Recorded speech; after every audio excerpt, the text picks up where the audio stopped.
Hello, Mr. Dano. This is my presentation on the Philippines, my home and native country, by me, Nicholas Calera. Starting off, I want to state that the Philippines is a very unique set of islands. It consists of both mountainous ranges isolating native people while also having well populated cities and trading ports on the outskirts of the islands. However, these islands are constantly devastated by earthquakes and tsunamis that make living in the Philippines very hard. Now, starting off with the culture of the Philippines, they have a high tolerance of etiquette and a high focus of respect for your elders. One example of respect that has carried on with my family to California through diffusion was the process of mano mano. Mano mano is where you place the elderly member's hand on your forehead to show respect. Me and my cousins do this to our grandparents when we are at reunions or holidays to show respect and keep up the traditions. Starting off, I will talk about musical instruments, folk dances, and music today. Now, music today is very unique than traditional. There's very defined separation. As you can see here, this right on the bottom right hand corner is the more of the today music. This famous singer, Paola Franco, incorporates the hip hop style in American way along with Tagalog words in the Filipino culture. His famous songs Duavan and Saloon are some of my favorite songs, and they incorporate Filipino words talking about love and suffering. Now, traditional Filipino dance is totally different. As you can see here at the top right, there's several pictures of the LA Dance Academy. At the top left, some people I know and participate in these dances.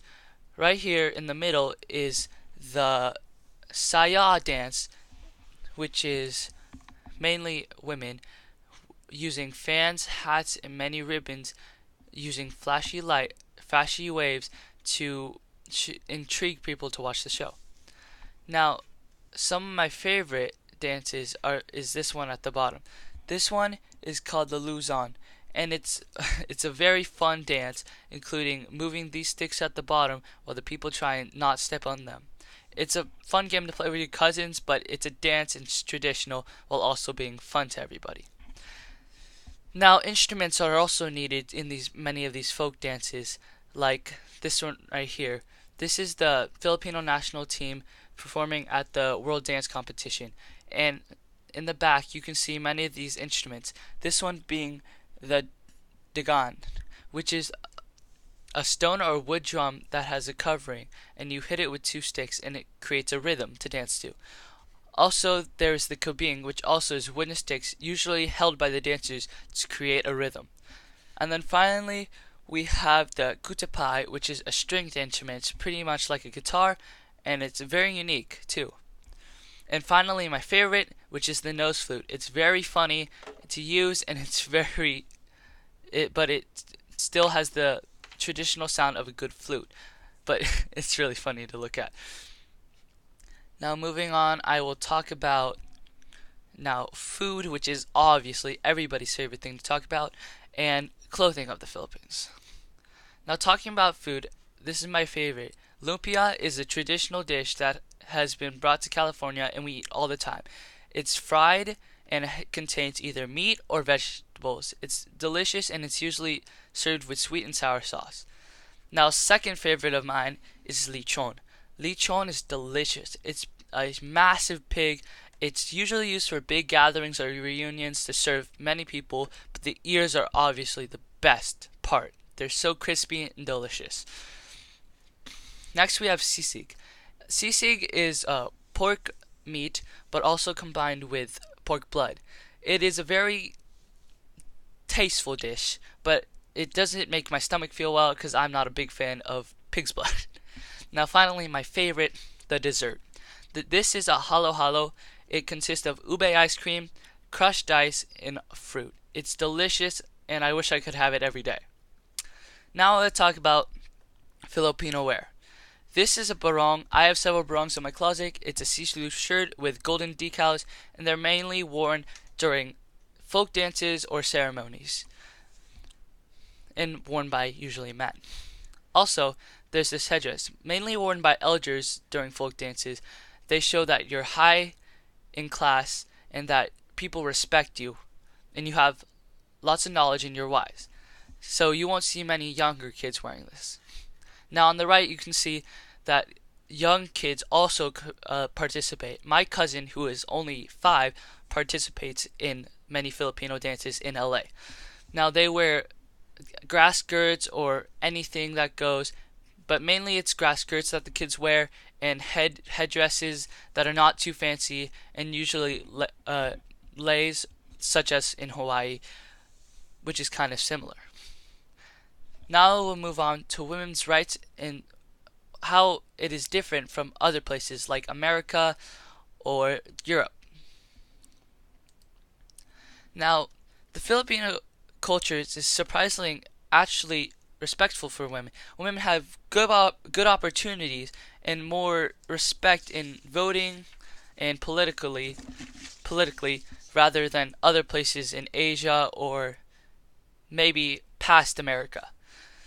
But however, there are still strikes and revolts by women to get more rights, as they're still lacking rights due to the past, as you can see on the left.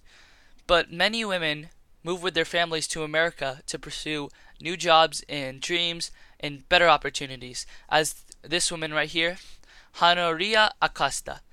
Now, surprisingly, her 107th anniversary was tomorrow, and I saw this on the Google homepage. I clicked on it and I read about it. Now, Honoria Acosta, was the first Filipino woman to be accepted into Harvard. She graduated from Harvard and went on to go into medicine and make many people and make many cures for several diseases or minor faults. Now, she was the first physician, and this is her now. She has sadly, this is her at her old age. She has sadly passed away, but we still remember her today. Now we'll talk about language. Tagalog is the main language in the Philippines, in that in my family also speaks Tagalog. Tagalog is mainly 50% of the Philippines, while the other 50% is a diverse mix. Now, Tagalog originated long ago in around it came to the Philippines along with the other different languages. Now right here you can see Tagalog is mainly located right here, but there is an estimated 175 more languages throughout the Philippines that are spoken. Minority languages include like somewhat of Korean, Japanese, Jewish, and Arabian. And Tagalog became the official language of the Philippines in 1937, and it came from a Malayo-Polynesian branch of language. And for dialects, accents, and unique words, Tagalog has its own accent when speaking English, as I have heard from many of my elders, with a British sort of origin. But it has many unique words and more dialects from other separate languages that came into Tagalog.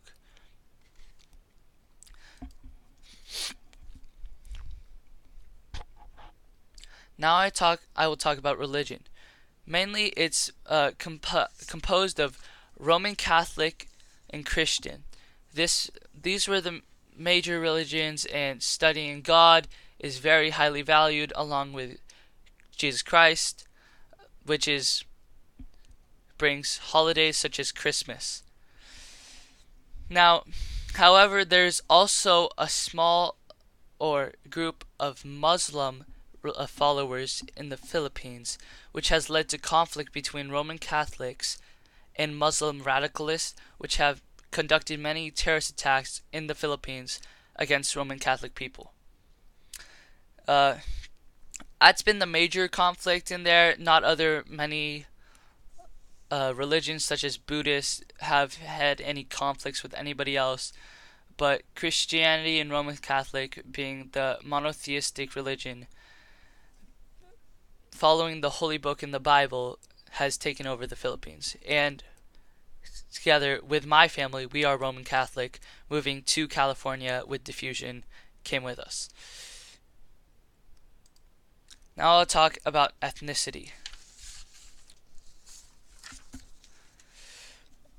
Ethnicity is there's many different ethnic groups, but the majority is Filipino or Chinese.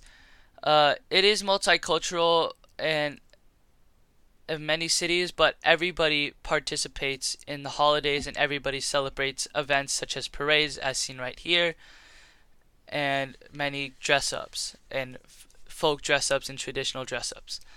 Now right here you can see all the different ethnicities sectioned off and differences in ethnicity. It's very multicultural and diverse. Now there has been violence against blacks and segregation, just like in America, as many various ethnicities and races came through migration, as long as with also black people through slave trade or just regular migration. There's been discrimination, but no point of war and no actual official battles. Segregation is regular along with everywhere else in the world, and there is no real ethnic neighborhoods inside of the Philippines, as everybody lives together as one, because there is still the strong belief of acceptance. But there is a history of racism and discrimination, and currently today there is still racism in the Philippines. And that is it. Thank you for watching, Mr. Dano. I think I went a little bit too long. Here's my bibliography. Thank you for watching.